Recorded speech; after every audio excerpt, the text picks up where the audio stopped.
from May 2011, now coming to almost May 2013, allowed us the time to go back and consult and go through a lot of refinement. I know and we are aware that there were some feedbacks. Some were not so good, some were constructive. But I think this is the first time in our history where an election manifesto is being presented to the public to get the feedback, and there was a willingness on the part of the political leadership to go through and absorb and reflect what was needed, which is the first time in Malaysia.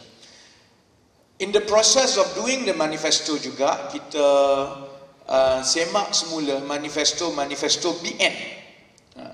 You see, sometimes sebelum ini, oleh kerana BN masuk pilihan raya dengan gambaran seolah-olah dia akan menang sampai bila-bila, selalunya people don't really pay that much attention to their manifesto. What I suggest you do is to go back and Google and get BN's manifesto for 2008 election, because then you will laugh your heads off. Manifesto itu seolah-olah ditulis oleh budak tingkatan 5. Contohnya, untuk perkembangan ekonomi, manifesto BN tahun 2008 menjanjikan BN akan menjamin ekonomi yang berkembang. Mak saya boleh tulis macam tu. Those are the kind of manifesto that we had in the past. Sebab itu I think going into the next general election, BN is aware that they cannot have the kind of general manifesto that they used to have. They have to present something with concrete proposal, with concrete and achievable target, because they know they have to compete with our manifesto. Dan sebab itu bagi saya, sebelum kita masuk pilihan raya pun, I'm so glad that we continue to set the agenda and to open up new discourse in Malaysian politics. Sebab zaman yang mana parti politik masuk dalam pilihan raya dengan hanya mengemukakan janji-janji mak nenek is over. That the end of the past. If you don't believe me, you go back and you semak BN manifesto for 2008, and I think you will really laugh. Kita akan tunggu parlimen bubar, kita dah bagi ruang dekat dia sampai setahun untuk dia mainkan janji ditepati. When it comes to parliament dissolution, then we will start hammering their manifesto in 2008 and their current manifesto. Baik. Yang paling penting, if you go to the next one, yang paling penting ialah menulis manifesto ini bukanlah untuk memenangi pilihan raya semata-mata. I think that is not our intention. I think a lot of us, Kian Meng, Xiao Yung, Dr. Zul, myself, and a few others, we sit in the committee, and I think we left a lot behind in order to be with PR. We left our respective jobs, and I think we took the brunt more than necessary sometimes. And I can speak for myself. There is no point to be in politics and to take and to risk everything more than what you have, simply just to write something to win election. Sebab itu we pour our devotion to this manifesto, so that whatever we promise here will come with a change, because we want to change the system and the country and the society. Manifesto ini ditulis dengan harapan bukan sekadar untuk menang pilihan raya, tetapi yang lebih penting ialah supaya dengan tertunainya manifesto ini, insya-Allah kita boleh ubah negara ini. Sebab itu manifesto ini, walaupun ada kritikan kerana dia tidak berbau ataupun dia tidak mirip kepada janji ataupun manifesto BN. Kita tak janji contohnya nelayan dapat kapal laut setiap seorang. Kita tak janji contohnya setiap rumah diberikan bumbung baru. Tak ada.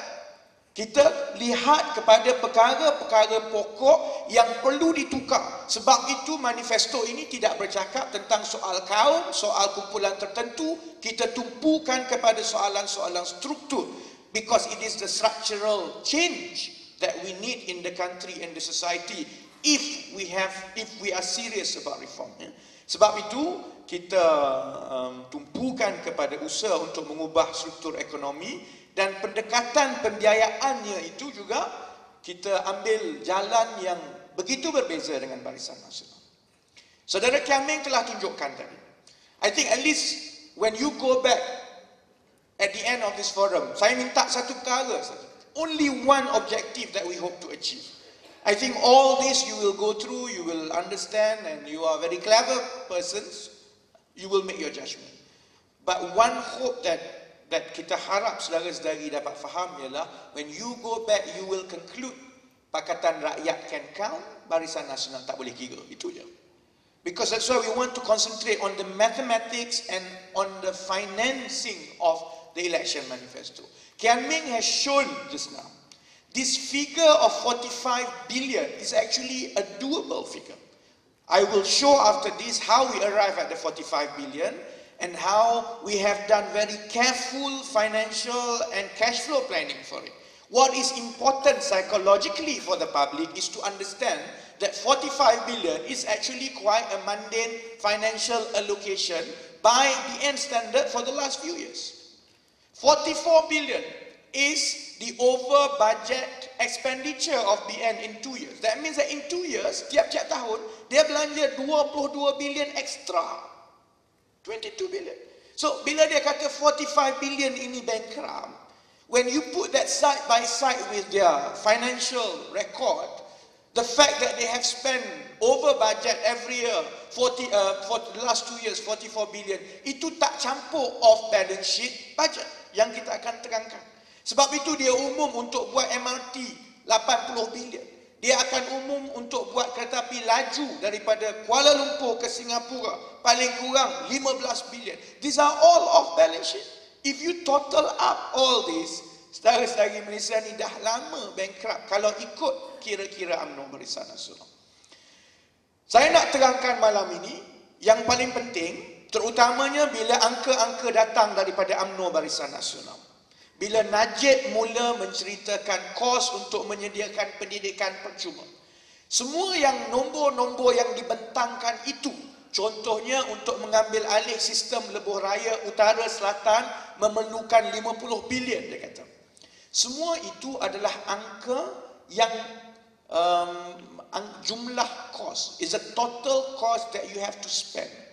That total cost is not correct, nor it is reflective of what is necessary from the financial coffer in order to finance the program. Sebab apabila kita mengira ataupun we do the financial planning for the country, serupalah juga when we do budgeting for organisation. What is most important is not the total cost of just the project. Those will be staggered and phased in through many years. Yang lebih penting, in order to ascertain can we or can we not afford a program, is berapa tambahan perbelanjaan tiap-tiap tahun. So what is most important is the marginal increase in spending that is required every year in order to roll out these programs. Yang ini yang UMNO Barisan Nasional padamkan terus because they know the moment we start talking cash flow, annual spending, they know then that the number is a lot more feasible than what they have presented. So 50 billion contohnya diambil dari angka tawaran yang dibuat oleh sebuah syarikat untuk ambil alih lebuh raya utara selatan. There is no basis for that valuation, nor the valuation is appropriate to ascertain whether or not we should afford the program. Ya. Yang kedua juga, in terms of spending approach, we should look at the spending efficiency. Yang ini saya tak perlu terangkan kerana saudara-saudari faham kalau kontraknya 100 juta, maka kerajaan akan membelanjakan 200 juta. 100 juta lagi tiris kerana rasuah dan lain-lain. Spending efficiency means kalau sekarang ini UMNO Barisan Nasional memperuntukkan 250 bilion tiap-tiap tahun untuk membiayai program kerajaan yang sedia ada.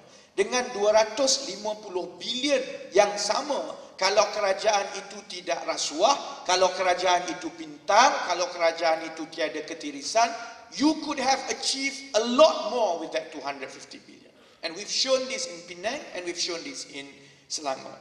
Dan yang paling penting juga, yang ketiga pendekatan pembiayaannya ialah with Pakatan's manifesto, our intention is to effect structural economic reforms.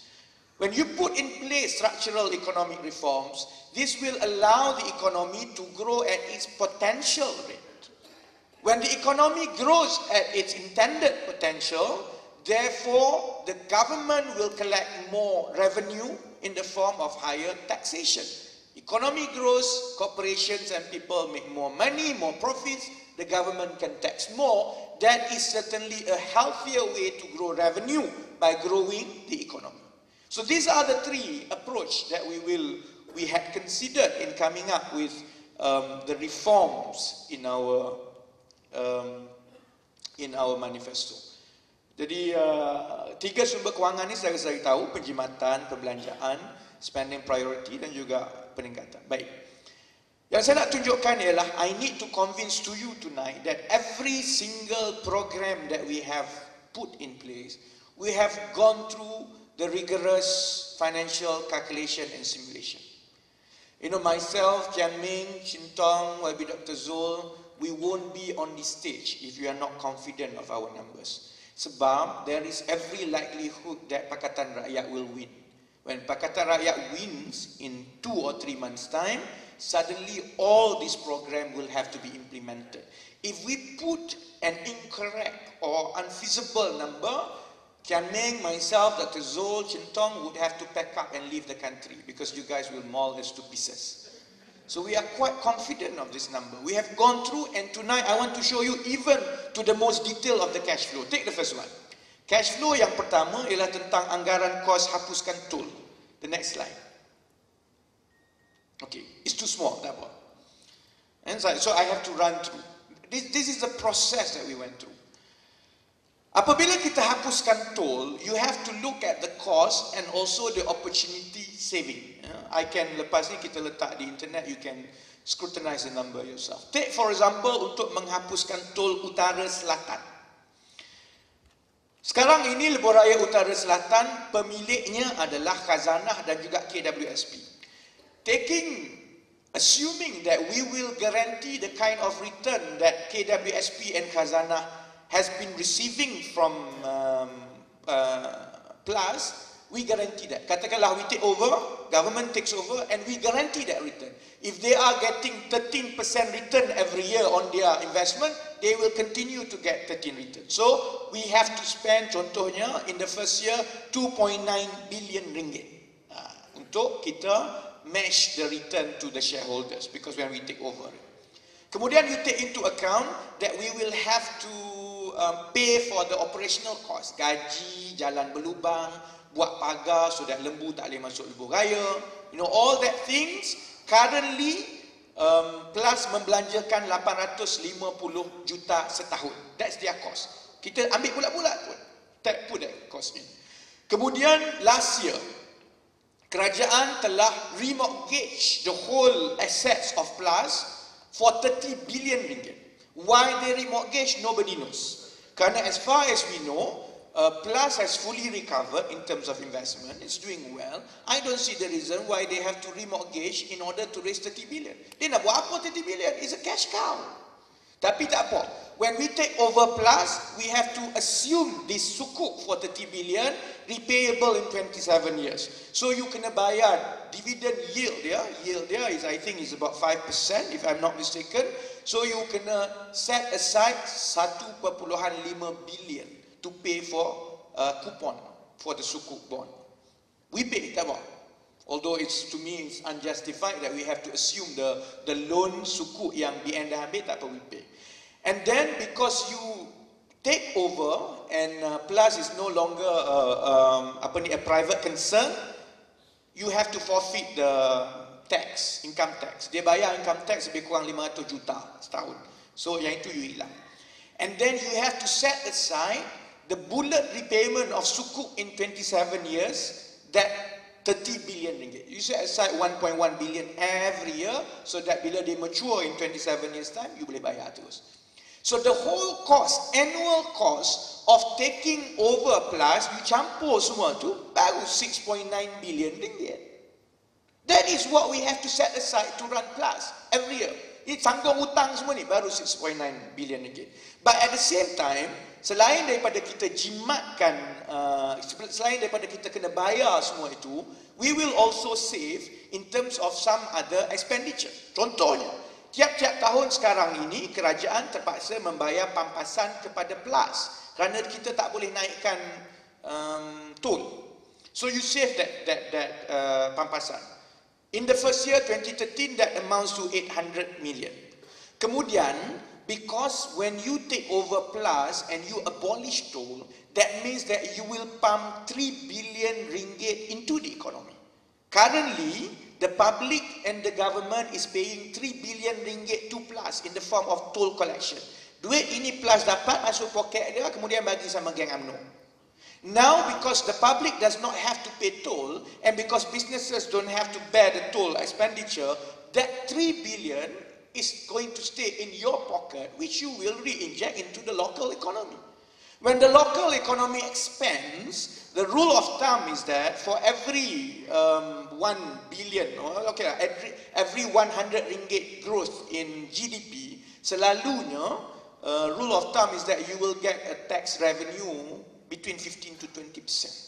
So kalau you pump in 3 billion ringgit into the economy and into economy grows, you can get about 20% balik in the form of higher tax collection. So the revenue from that is 589 million in the first year.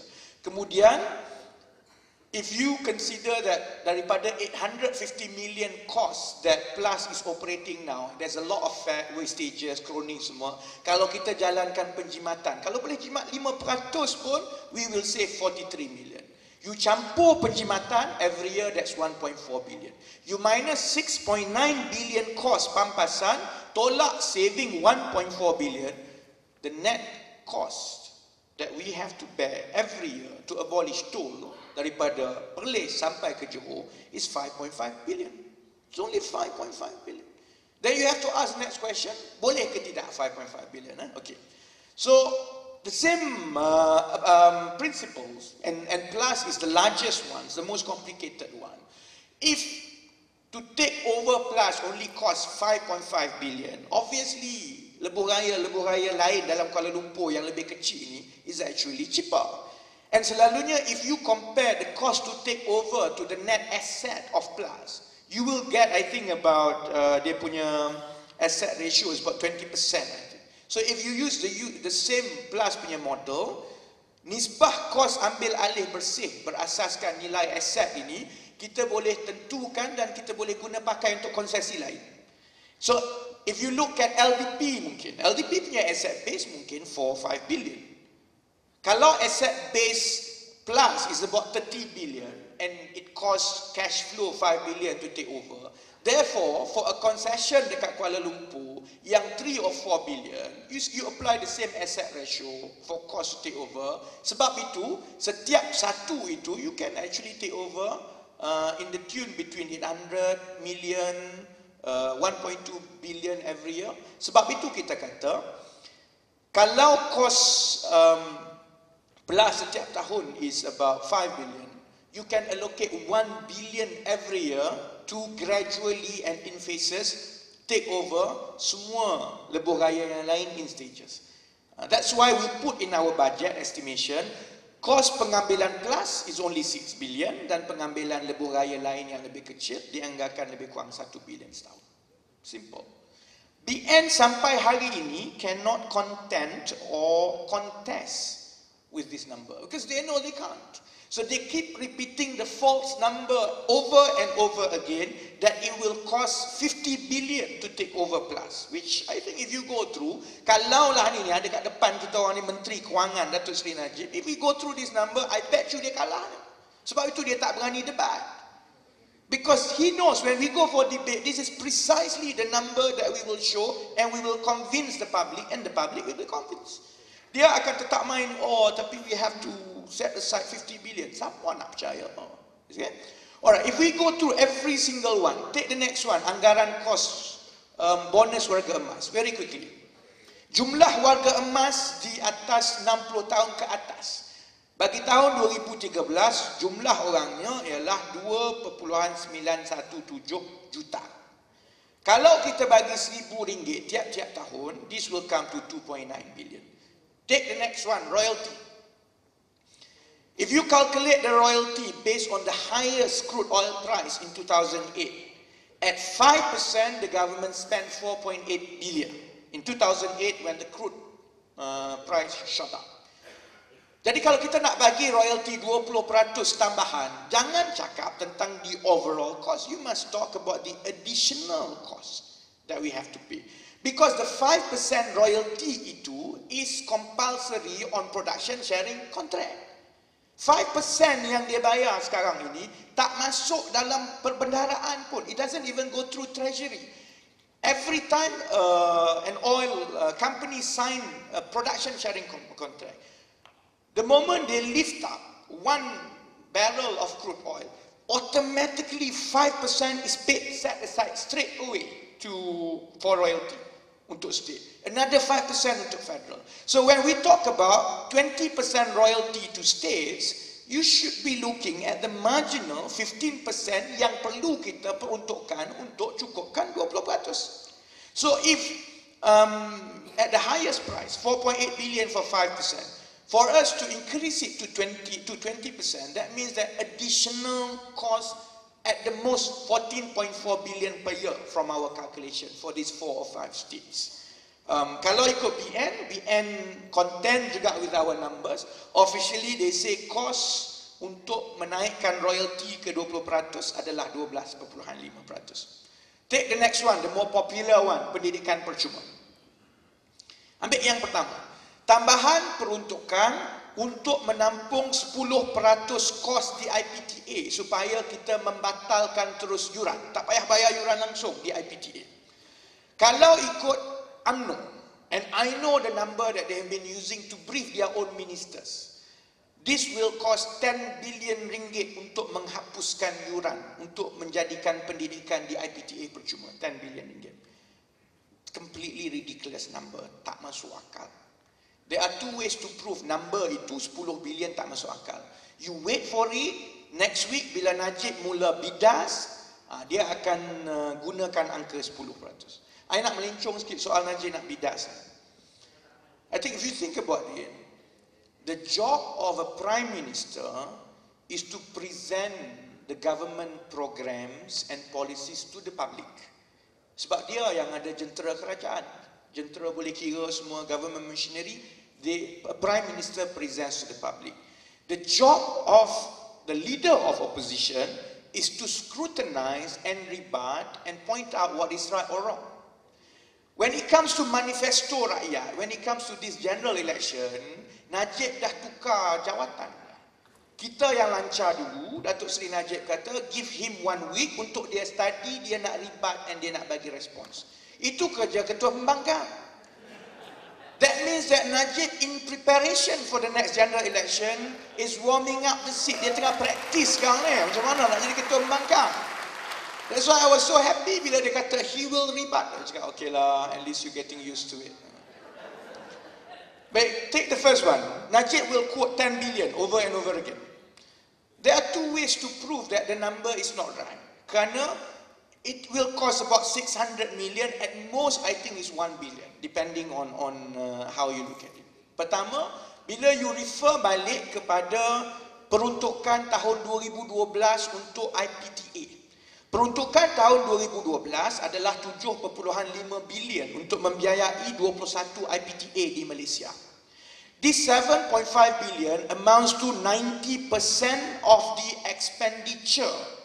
Semua itu ditanggung. Sebab tu dia dah ulang 90% kerajaan dah tanggung, 10% je bayar. 90% dah tanggung, 10% bayar. If you work backwards, if 90% of the expenditure is 7.5 billion, therefore, the additional 10% is only 600 million. It's only 600 million additional sahaja yang perlu ditambah every year for us to pay 100% expenditure di IPTA supaya yuran boleh dihapuskan. That's one way of looking at it. Kalau tak percaya juga, then you use a simple calculation.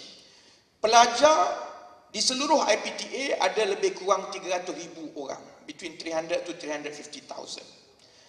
You run satu semester on average lah, you ambil semua engineering, art semua ni, medik semua, you on average, satu semester pelajar kena bayar yuran RM1,000. 2 semester, 2,000. Setahun, RM2,000 kali dengan 300,000 pelajar di IPTA tiap-tiap tahun. So untuk kita hapuskan terus this 2,000 fee, maksudnya 2,000 kali 300,000 apa? 600 juta. It's only 600 million. Kalaulah 350, it's not 2,000, 2005. It may go to 700, but it's definitely not 10 billion yang dia sebut. So untuk menghapuskan 600. Untuk kita bagi RM5,000 beasiswa dan allowance kepada pelajar di IPTA dan pelajar-pelajar di IPTS yang layak, kita anggarkan 500,000 orang tiap-tiap tahun. 5,000 kali 500,000 orang, 2.5 billion. Simple maths. Kemudian untuk ambil alih hutang PT-PTN, mengambil kira PT-PTN sekarang hutangnya mencecah 30 bilion. Kalau dibayar tiap-tiap tahun secara beransur 2 bilion tiap-tiap tahun, bayar dalam tempoh 20 tahun. Contohnya, bayar 2 bilion kali 20 tahun, 40 bilion, 30 bayar hutang, 10 bayar bunga. Baru 2 bilion tiap-tiap tahun. Kemudian kita set aside lah, ini tabung pinjaman baru untuk pelajar yang nak pergi IPTS sebab PT-PTN dah tak ada. Tetapi oleh kerana pelajar yang pergi IPTS ni akan reduce drastically because most would want to go to IPTA, hopefully with better quality and access. That means that you require a smaller fund. Say lah, you put aside 900 million. 900 million for that. 600 plus 2.5 plus 2 plus 900 is 6 billion. Only 6 billion. Sebab itu sampai sekarang dia tak boleh bidas nombor ini kerana dia tak ada angka nak menerangkan bila dia kata untuk menawarkan pendidikan percuma akan menelan belanja 28 bilion. Dia sebut saja, dia tak tunjukkan the breakdown the way that we show you the breakdown. Dan terakhir sekali quickly, kalau tidak malam ni dah jadi kelas matematik. Lepas ni tak ada orang datang forum. Okay, I want to show to you cost turunkan harga kereta. And how important it is to use cash flow instead of the total cost. UMNO akan sebut, kalau kita hapuskan cukai excise, akan hilang 7 bilion, dia kata. Orang akan hilang kerja semua. 7 bilion is the total. We are going to phase out excise duties in 5 years, in stages. Jadi tahun pertama 2013, when you reduce excise duty by 20%, dia akan kurang belanja kerajaan, pendapatan kerajaan baru 1.4 billion. But then again, because we are going to auction AP, we think that we can get 2 billion. Kemudian, because you reduce harga kereta, bayaran bulanan yang rakyat tanggung itu akan turun. They have more pocket, money in their pocket. They will spend domestically. Then the economy will grow and therefore we can get more tax. So if you take this into account and you set aside 2 billion every year just to cover for the shortfall in the future, you will see program menurunkan harga kereta ini boleh dilaksanakan dalam tempoh 5 tahun hanya dengan peruntukan 2 bilion tahun pertama, 2 bilion tahun kedua, 1 bilion tahun kedua, ketiga, keempat, kelima. By 2017 we will have zero excise duty, harga kereta will normalize, and by then the economy would have grown so much so that we don't actually need excise duty to cover for the shortfall. 2 bilion saja. It's very simple. 2 bilion ini kalau tengok yang Kian Meng tunjukkan satu persatu, national service saja lebih daripada 1 billion plus every year untuk buat uniform budak-budak. Okay?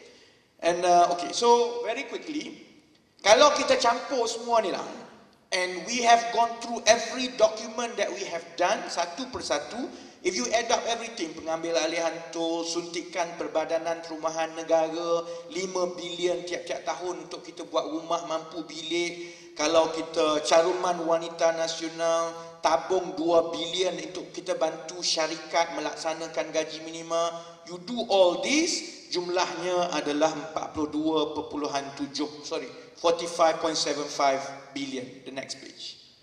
45.75 billion.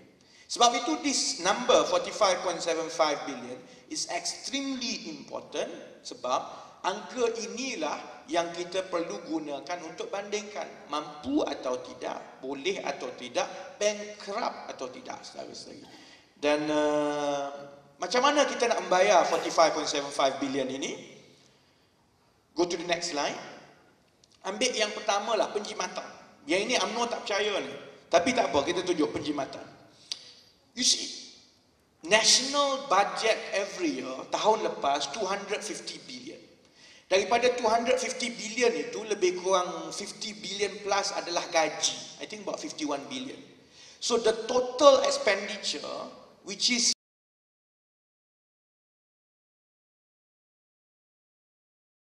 procurement and project in nature and subsidy in nature, is about 200 billion every year. Dia punya pecahan tu saya tunjukkan tu. Perkhidmatan bekalan 33, aset, bayaran hutang, subsidi, macam-macam lah. Ini yang masuk dalam belanjawan. Ini tak masuk lagi off balance sheet, off budget punya expenditure. Contohnya belanja yang kita bayar terus kepada IPP tiap-tiap tahun dalam 12-13 bilion. Ini tak masuk National Treasury, it goes direct to IPP. Tapi tak apa, put that aside.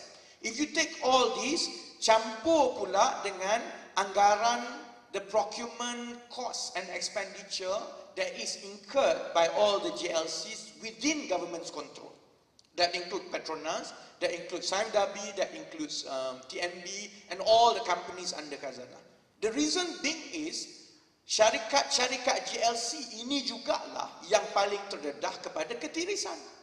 Because while the government expenditure has to be accountable to Parliament and general, laporan ketua audit negara, GLC punya tak bayar. Dia dekat dia punya, ikut suka dia. And GLC punya item is big. I used to be in Petronas, one contract 3 billion. Satu kapal 500 juta, satu kapal. So you imagine the kind of expenditure going on in GLCs yang terdedah kepada rasuah dan juga ketirisan kerana pimpinan UMNO Barisan Nasional campur tangan dan mempengaruhi keputusan-keputusan di GLC. If you total up everything, therefore the national procurement bill, which is within government's control every year, is at least 200 billion, 206 billion to be precise, based on 2013. Sebab itu kalau kita tengok rekod kerajaan negeri Selangor, because we told, di peringkat jawatan kuasa, kita berbincang 2 minit je lagi, sure. We discuss about this. Perkara pertama yang kita nak elakkan ialah hanya mengulang berkali-kali yang kita tak rasuah, kita menjimatkan, tetapi kita tak ada bukti. Kerana rakyat tidak akan percaya dengan kita. If we keep repeating that we are clean, we are clean, we are clean, tapi there's nothing to show empirically, I don't think the public will buy it. That's why we gave specific instructions to Penang, specific instruction to Selangor and Kedah and Kelantan. You must tabulate and prove that you have done your cost saving. Jadi saya ambil contoh kerajaan negeri Selangor because this is very specific. Apa yang dibuat oleh kerajaan negeri Selangor? They monitor roadworks expenditure. Sebagai contoh je, roadworks expenditure for January to September 2012, bandingkan berapa kosnya for the same stretch of road, patching ke apa, di bawah Pakatan Rakyat, banding dengan the last spending di bawah PN. Contohnya, jalan nak naik rumah saya di Bukit Antarabangsa. Tiap-tiap 2 tahun, dia mesti buat. Because jalan itu macam-macam, mesti pecah. So we compare contohnya, under Pakatan Rakyat, we resurface the road once, compare dengan last expenditure masa zaman PN, how much?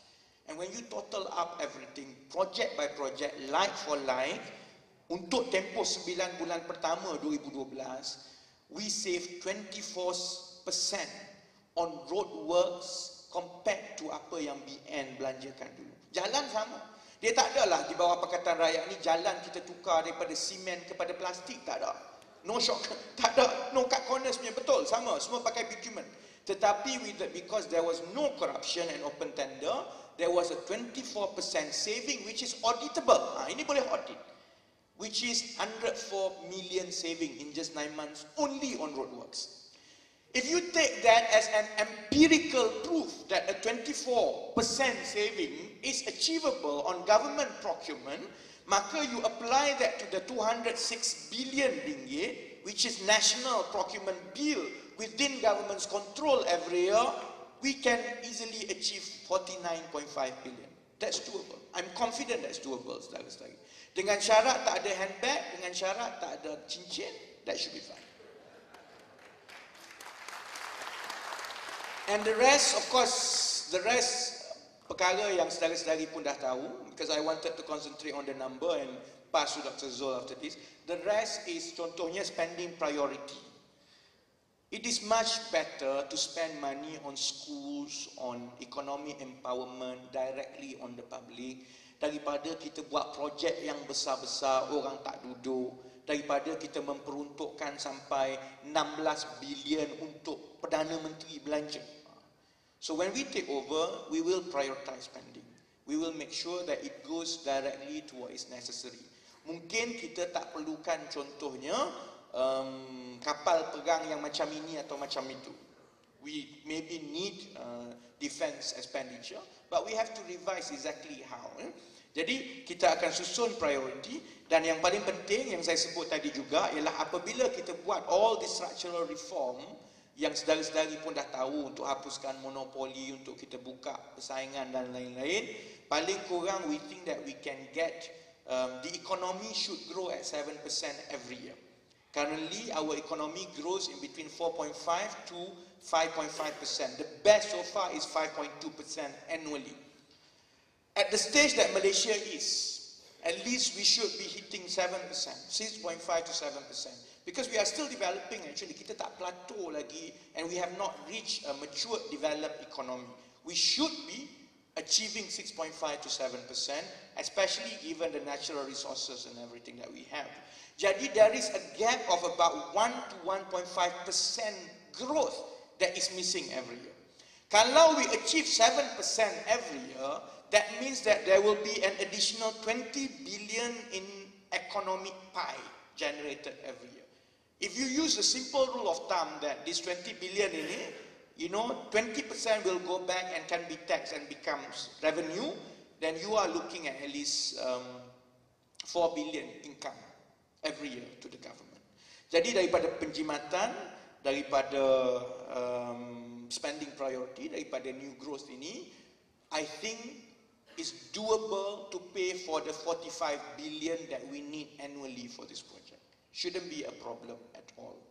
And I think numerically, Saudara Kian Ming juga sudah tunjukkan bahawa BN has been spending even worse than that. Cuma number ini tidak ditunjukkan.